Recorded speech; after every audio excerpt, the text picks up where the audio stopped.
Hello, welcome to the next technique video, which is how to peel and chop a fresh clove of garlic.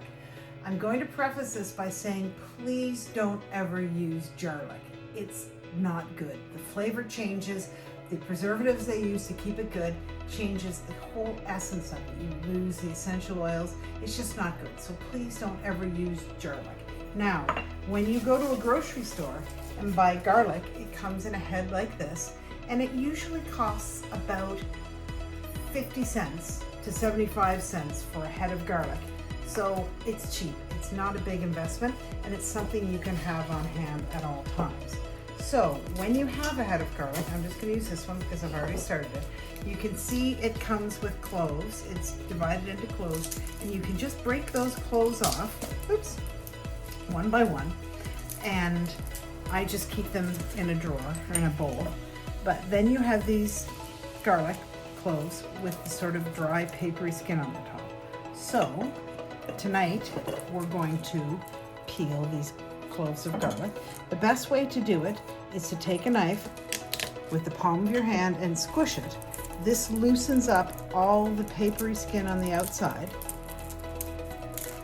and gives you the clove of garlic. And it doesn't harm the garlic, of course, in any way, but it just makes it super easy to peel.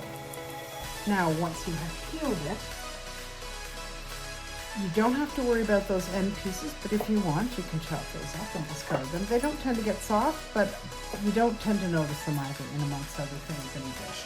So you've got these garlic, just give them another smush just in case, because if they're flat, they work better for chopping than if they're rolling around. And then you're going to chop them very thinly, as much as you can.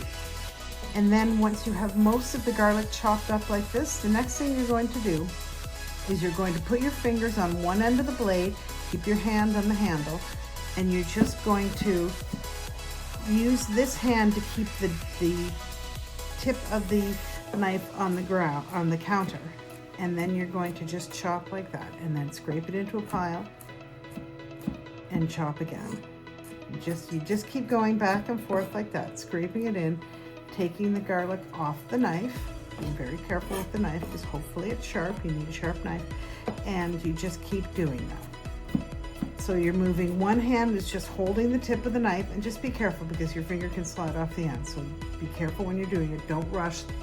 Cutting and chopping is never something we do quickly. You be careful. Respect the fact that you have a sharp knife. So 2 fingers here, one hand, one on the handle, and you're just moving the handle up and down. And there you have the chopped garlic.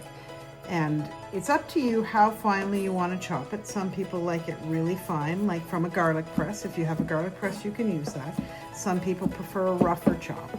I like it to be as fine as possible because unlike onions, garlic doesn't cook down and get invisible or break down, so it sort of stays in its shape.